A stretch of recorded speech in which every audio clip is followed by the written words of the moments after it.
যি সামান্তৰিকৰ আটাইকেইটা কোণ সমান তাক আয়তক্ষেত্ৰ বোলে। কোনকেইটা সমান হ'ব ল'লে এটা চতুৰ্ভুজত 360 ডিগ্ৰী থাকে, গতিকে চাৰিটা কোণ সমান হ'ব ল'লে সেই কোণবিলাক 90 ডিগ্ৰী হ'ব লাগিব, অৰ্থাৎ প্ৰতিটো কোণ 90 ডিগ্ৰী। আৰু ইহঁতৰ যিটো চুকীয়াকৈ টনা যিডাল সেইডালক কৰ্ণ বুলি কয়, চুকীয়াকৈ টনা। গতিকে কৰ্ণ দুডাল সমান দৈৰ্ঘ্য আৰু পৰস্পৰ সমদ্বিখণ্ডিত হয়।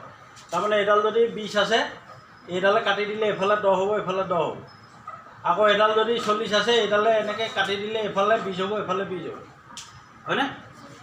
গতিকে এতিয়া আমাক প্ৰশ্নটো দিছে যে AC কৰ্ণডালৰ দৈৰ্ঘ্য দি থৈছে 30x+1, BD কৰ্ণডালৰ দি থৈছে 8x-24। এতিয়া আমাৰ উলিয়াব লাগে xৰ মানটো কিমান, 1 নম্বৰ।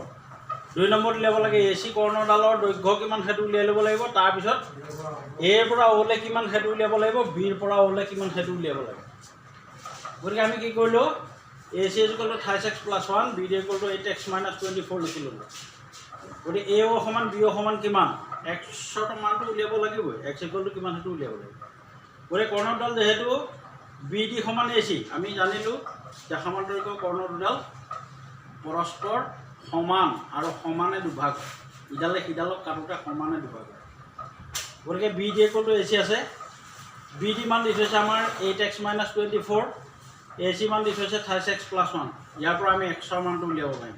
কেনেকৈ উলিয়াম, 8x-24 = 30x+1। গতিকে আমি ইয়াত সমীকৰণৰ সমাধান মতে জানো যে xৰ মানবিলাক অজ্ঞাত ৰাশিবিলাক সদায় সমান চিহ্ন বাওঁফালে ৰাখিব লাগে, জ্ঞাত ৰাশিবিলাক সদায় সমান চিহ্ন সোঁফালে নিব লাগে। x মানে অজ্ঞাত, 24টো আমি জানো 24, হয়নে? গতিকে অজ্ঞাতটো এইফালে আনিলোঁ, ইয়াৰ আগত একো চিন নাই মানে প্লাছ চিন আছে, গতিকে বাওঁফালে আহিলে সি মাইনাছ হ'ল, 30xটো মাইনাছ হ'ল।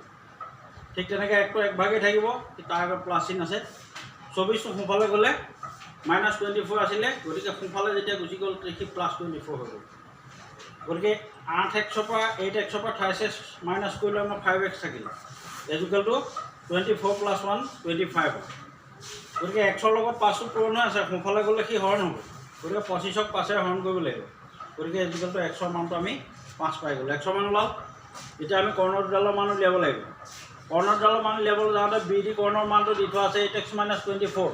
BD মানে এই Bৰ পৰা Dলৈ, BD 8x-24 আছে। গতিকে 8x-24 = xৰ মানটো আমি ইয়াত 5 পাই গ'লোঁ। গতিকে xৰ ঠাইত আমি 8 × 5 বহুৱাই দিলোঁ, -24 হ'ল। গতিকে 5 × 7 = 40, 40ৰ পৰা 24 গ'লে 26 থাকিলে। এতেকে BO =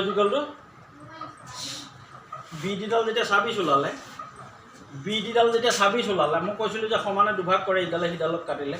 গতিকে Bৰ পৰা O মানটো উলিয়াব লাগে। গতিকে 26ক 2ৰে হৰণ কৰি দিলে আমাৰ BO মানটো ওলাই যাব।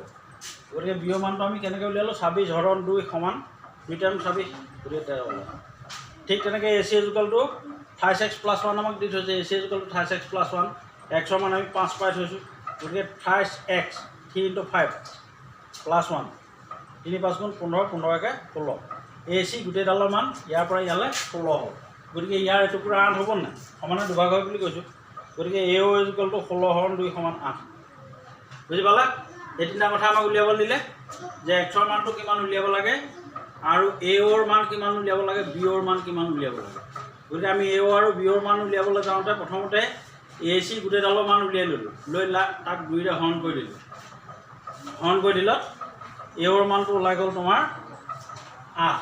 তেনেকৈ BDডালৰ গোটেই মানটো উলিয়াই ল'লোঁ। উলিয়াই লোৱাৰ পাছত BOৰ মানটো উলিয়াব লাগে, BOৰ মানটো উলিয়াবলৈ যাওঁতে তাক 2ৰে হৰণ কৰি দিলোঁ, 2ৰে হৰণ কৰি দিলোঁ, সেইটো আমাক 13 ওলাব। হ'ব? বুজি পাইছা?